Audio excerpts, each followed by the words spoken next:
দুই সহস্র তাজা খুন ঢেলে দিয়ে যারা শাহাদাতের অমীয় সুধা পান করে বাংলাদেশ থেকে জগদ্দল পাথরের মতো চেপে বসা স্বৈরাচারী ফাসিস্ট খুনি হাসিনা এবং তার দোসরদের বাংলার জমিন থেকে বিতাড়িত করে বাংলার মানুষদের মুক্ত করেছেন। আল্লাহর দরবারে তাদের জন্য দোয়া করছি, হে রব তাদেরকে প্রত্যেককে নিজ নিজ অবস্থানে সম্মানিত করুন। সম্মানিত উপস্থিতি, আওয়ামী লীগের ইতিহাস আমাদের কার না জানা। 2009 সালে পিলখানায় দেশপ্রেমিক সেনা অফিসার 57 জন সেনা অফিসারকে নির্মমভাবে হত্যাযজ্ঞ পরিচালনা করে ভারত চেয়েছিল তাদের এই সীমান্তকে, বর্ডারগুলোকে তাদের করায়ত্ত করে তাদের দূষণ আওয়ামী লীগের ক্ষমতাকে বাংলাদেশে দীর্ঘায়িত করার জন্য। 2013 সালে শাপলা চত্বরে দেশের আলিম উলামার বুকে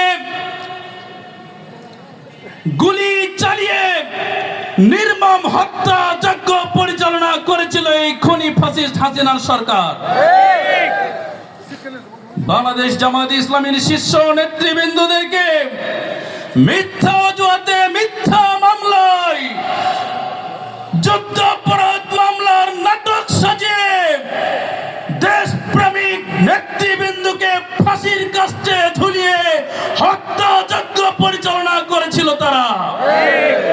সর্বশেষ তাদের মুখ সম্মোচন হয়েছে 2024-এর এই জুলাই গণ অভ্যুত্থানে ছাত্র জনতার বুকে পাখির মতো গুলি চালিয়ে হেলিকপ্টার থেকে গুলি করে এদেশের ছাত্র জনতা এবং শিশুদের হত্যা করার মাধ্যমে তারা গণ হত্যা এবং শিশু হত্যা চালিয়েছে। প্রিয় ভাইয়েরা আমার, অন্তর্বর্তীকালীন সরকারের প্রতি বিশেষ আহ্বান জানাতে চাই, আপনারা যে চেয়ারে বসে আছেন এই চেয়ার আবু সাঈদ মীর মুগ্ধ আলী রায়হানের বুক থেকে তাজা খুন ঢেলে দেওয়া রক্তের উপর দাঁড়িয়ে থাকা চেয়ার। এই চেয়ারে বসে এখনো খুনি হাসিনা এবং তার দোসরদের বিচার কার্যক্রম বাংলাদেশে তেমন কোনো অগ্রগতি আমরা লক্ষ্য করছি না। অনতি বিলম্বে দ্রুত বিচার অ্যাক্টের মাধ্যমে বিশেষ ট্রাইব্যুনাল গঠন করে খুনি হাসিনাকে ইন্টারপোলের সহায়তা নিয়ে বাংলাদেশে ফিরিয়ে এনে তার ফাঁসি কার্যকর করতে হবে। 24 সালে গণহত্যার সাথে ফাঁসিস্ট খুনি হাসিনা এবং তার যে মন্ত্রীগণ, যে সকল প্রশাসনিক কর্মকর্তা যারা এই গণহত্যার সাথে জড়িত তাদের প্রত্যেককেই বিচারের আওতায় এনে ফাঁসি কার্যকর করতে হবে। কেউ কেউ মনে করছে বাংলাদেশে আগামী নির্বাচনে আবার আওয়ামী লীগকে নির্বাচনে দেখতে চায়। 2-4 জন সুশীলের কথা শুনে তারাও একটু নাড়াচাড়া দিয়ে বসতে চায়। স্পষ্ট ভাষায় বলতে চাই, শহীদের তাজা খুনের এই স্মৃতি আমাদের চোখের সামনে থেকে না সরা পর্যন্ত, জখমের ক্ষতগুলো মুছে না যাওয়া পর্যন্ত বাংলার জমিনে আওয়ামী লীগের আর কোনো আস্তানা জায়গা হবে না, হবে না, হবে না। আমাদের এই লড়াই ছিল বৈষম্যের বিরুদ্ধে লড়াই, কিন্তু বৈষম্য এখন পর্যন্ত পুরোপুরি বাংলাদেশ থেকে বিদূরিত হয় নাই। প্রিয় ভাইয়েরা, কাজেই আমাদের এই লড়াই বৈষম্যের বিরুদ্ধে এখনো অব্যাহত রয়েছে, চলবে যতক্ষণ পর্যন্ত বাংলাদেশ না পুরোপুরি বৈষম্যহীন এর জায়গায় পৌঁছাবে। সকল ধরনের চাঁদাবাজ, দখলদার, টেন্ডারবাজ, সন্ত্রাসী তাদেরকে একটু হুঁশিয়ার করে বলে দিতে চাই, এক ফাঁসি জমকে বিদায় করার সাথে সাথে রাস্তাঘাটের মোড়ে মোড়ে সকল জায়গা, ফুটপাত থেকে সচিবালয় পর্যন্ত চাঁদাবাজির যে মহড়া দেওয়ার জন্য প্রস্তুত হয়েছেন, সাবধান। এই ছাত্র জনতাকে আবার ফুঁসে উঠতে বাধ্য করবেন না।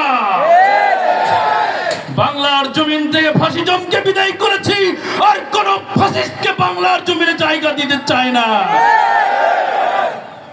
ছাত্র জনতার আন্দোলনের ইতিহাস ভুলে যাবেন না।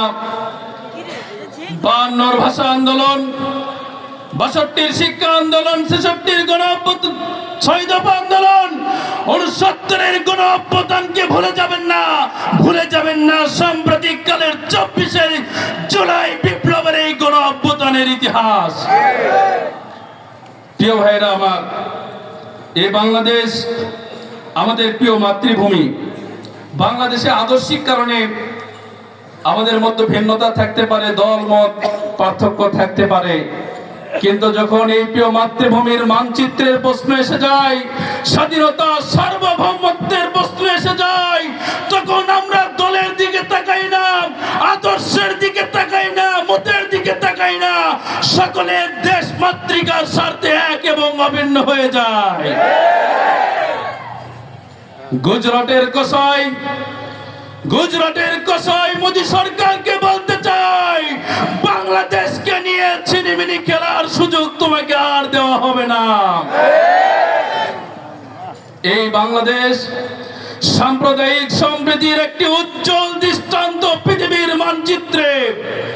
বাংলাদেশের এই সম্প্রীতিকে যারা নষ্ট করতে চায়, বাংলাদেশের শান্ত শিষ্ট পরিবেশকে যারা অশান্ত এবং অনৈক্য প্রতিষ্ঠা করতে চায়, তাদেরকে বলি তোমাদের এই চক্রান্ত ব্যর্থ হয়েছে। চট্টগ্রামে আমাদের প্রিয় ভাই শহীদ সাইফুল ইসলাম আলিফ ভাইকে হত্যা করার মাধ্যমে তোমরা জানান দিতে চেয়েছিলে বাংলাদেশের সাম্প্রদায়িক দাঙ্গার একটি নব নকশা তোমরা দাঁড় করাতে চেয়েছিলে। বাংলার ছাত্র জনতা সেই চক্রান্তকেও আবার লাল কার্ড দেখিয়েছে।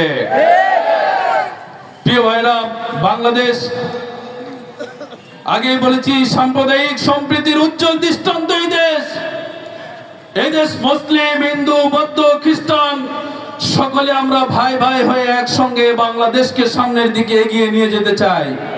তবে কথা স্পষ্ট, বাংলাদেশের স্বার্থে সবাই ভাই ভাই, কিন্তু বাংলাদেশে অবস্থান করে ভারতের এজেন্ডা বাস্তবায়ন যারা করতে চাইবে, বাংলার কোনো 1 ইঞ্চি মাটিতেও তাদের জায়গা হতে পারে না।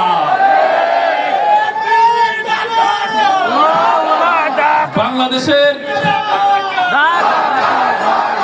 এই প্রিয় মাতৃভূমি বাংলাদেশে সন্ত্রাসী গোষ্ঠী ইসকন বাংলাদেশে একটি সাম্প্রদায়িক দাঙ্গা বাজানোর চেষ্টা করে যাচ্ছে।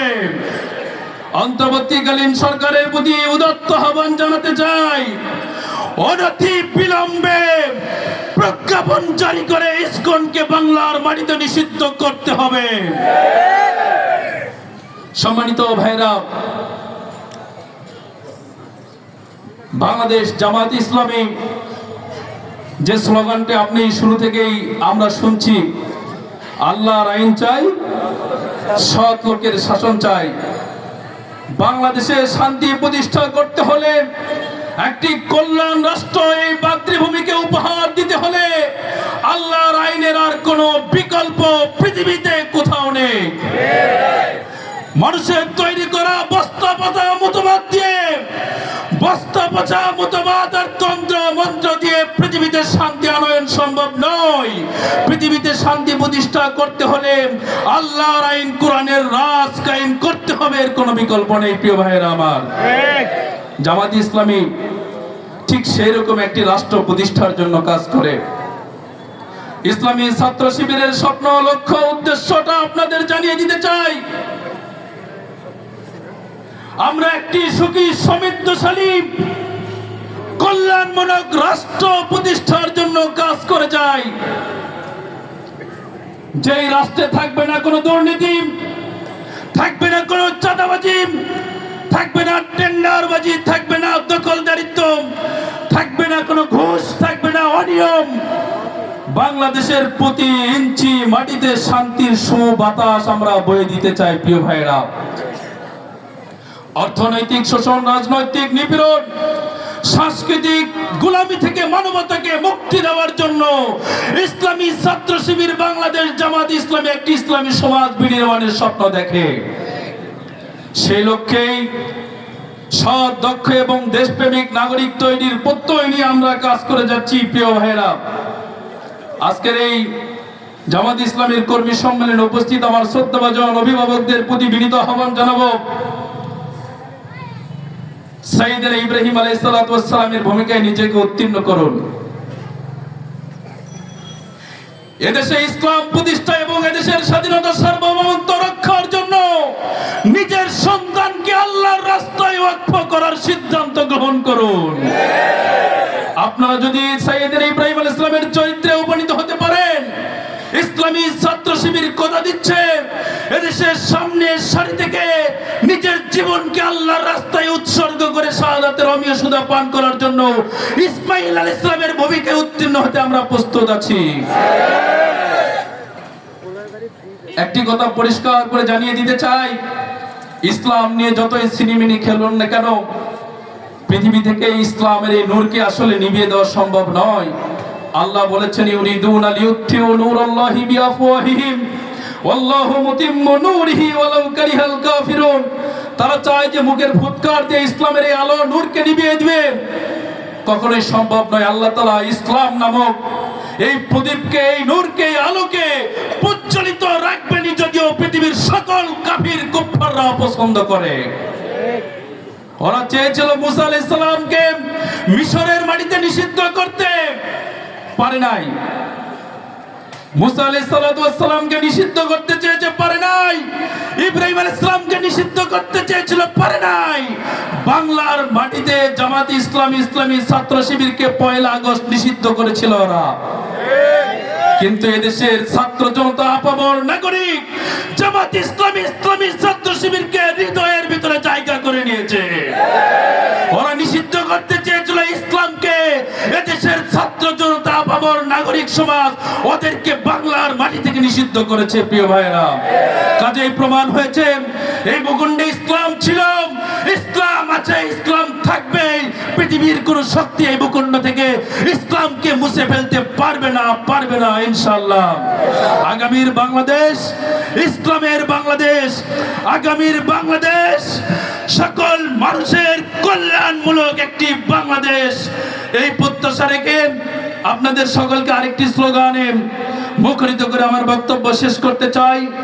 আমরা আমাদের প্রতিবেশী রাষ্ট্র ভারত, যে আমাদের মানচিত্রের চিরদুশ্মন, সেই ভারত আমাদের কখনোই বন্ধু হতে পারে না। আমরা স্লোগান দিব, সেই ভারত বন্ধু নয়, যেই ভারতে খুনি রয়। সেই ভারত বন্ধু নয়, যেই ভারতে খুনি রয়। দিল্লি না ঢাকা, দিল্লি না ঢাকা। আবু সাঈদ মুগ্ধ, শেষ হয়নি যুদ্ধ।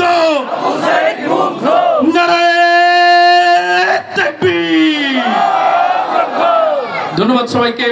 বাংলাদেশ জিন্দাবাদ, বাংলাদেশ ইসলামী ছাত্র শিবির জিন্দাবাদ। আসসালামু আলাইকুম ওয়া রাহমাতুল্লাহ।